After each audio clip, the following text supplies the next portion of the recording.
Hello, I'm Archibald Chesterfield III, and welcome to the program. And I just got a really interesting email in, and I got to tell you fuckers, you know, sometimes you send me emails and they're just boring. But sometimes you send me a topic, you may not even realize it at the time, but it sparks something in old Archie. And Ben has sent me an email. Hi Archie, I love the fucking videos. Here's my question.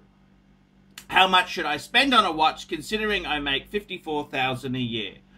I'm a medical resident with a year and a half left until I finish. Then I'll be pulling in roughly $300,000 a year. Fuck, that's nasty. How much of your budget do you set aside for buying luxury goods in general?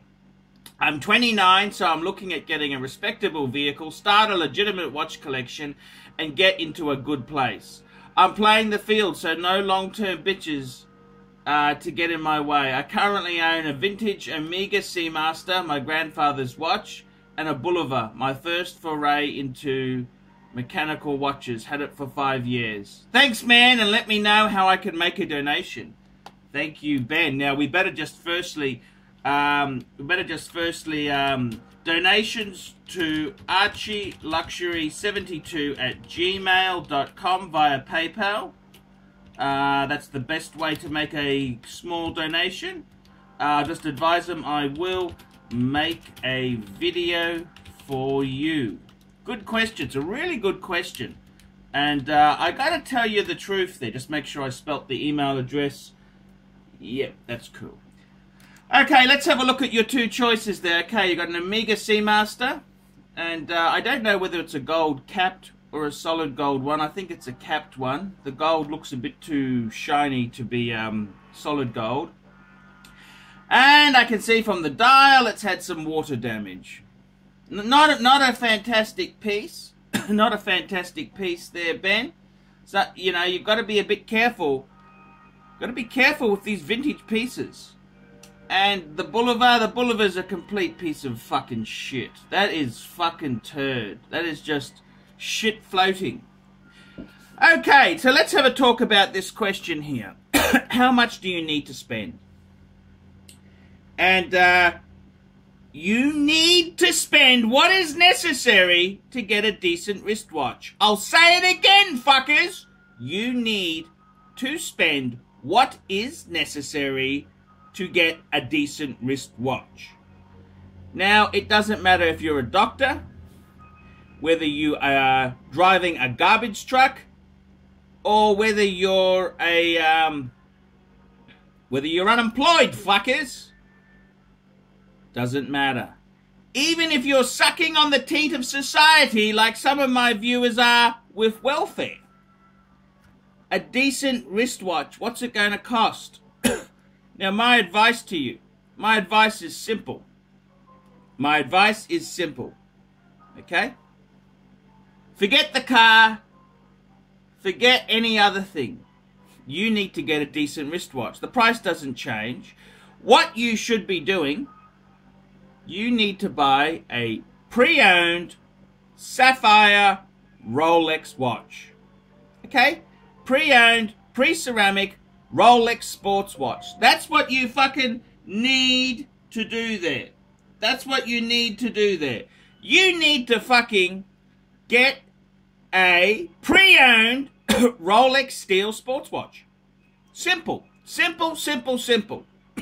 Doesn't matter how much you earn. It doesn't change. A decent watch, whether you're a gazillionaire or whether you're a struggling medical student on 54 grand.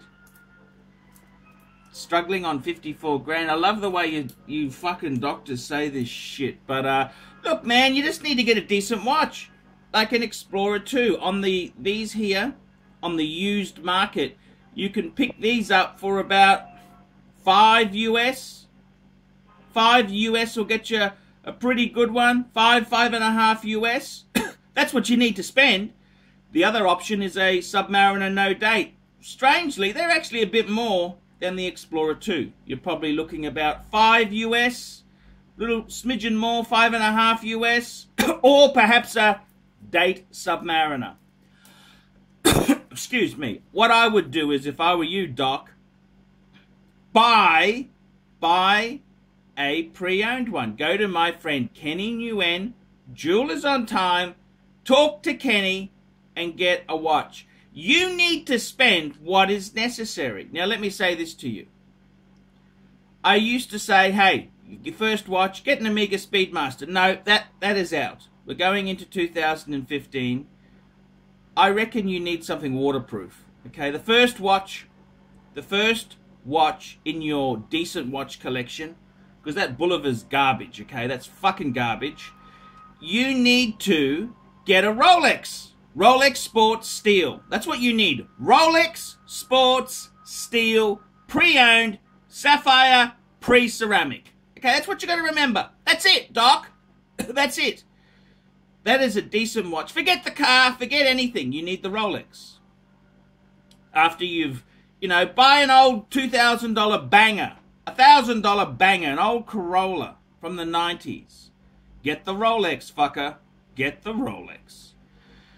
And I got to tell you, Rolex, you got to get steel Rolex. Steel Rolex won't offend anyone. Sporty, you're young, get the Rolex. Doesn't matter what job you're in, man. It's the same fucking rules. It's the same fucking rules, Ben. And that's my advice to you. Rolex, pre-owned, sports, steel, sapphire glass, pre-ceramic. The Rolex Sweet Spot. Do a look at some of the videos I made a few days ago. The Rolex Sweet Spot. That's what you need to buy. That's a decent watch. You can keep that for your lifetime. And then we'll talk about what watches to add if you send me some more money. But I'm telling you, realistically, the second watch may be a Omega Speedmaster Man on the Moon, a Reverso down the track. You'd be adding. But I'd be staying white metals, and you can use it as a doctor. So, I got a cough, Doc. What the fuck's wrong with me? Can you give me some fucking free advice? I got a cough, fuckers. So, I'm Archie Luxury, reporting on. How much do you need to spend? What do you need to do? It's got nothing to do with how much money you earn, how rich you are, how poor you are, how destitute. You need to spend what is necessary to get a decent wristwatch. I'm Archibald Chesterfield III, and this has been a video for Dr. Ben. See you later, fuckers. Nice one, Archie. Great vid. We specialize here in pre-owned Rolex watches. Rolex watch is a very special timepiece, and we always do the servicing exactly as factory specifications. We buy a pre-owned piece and we put it into brand new condition. We have Rolex certified technicians working on that. We completely disassemble the piece, we adjust and polish and change every single part of the watch. You have to have certified watchmakers that know what they're doing. If you have an expensive car, you're just not going to bring it to any mechanic that doesn't know what they're doing. You spend $5,000, it's like if you put money in the safe deposit box. And 1 or 2 years from now, you will keep having your $5,000. We have to spend a lot of money to get all this equipment together, but makes me feel I'm doing what I'm supposed to do. It's not a question of money, it's my passion. Jewelers on Time, simply the best.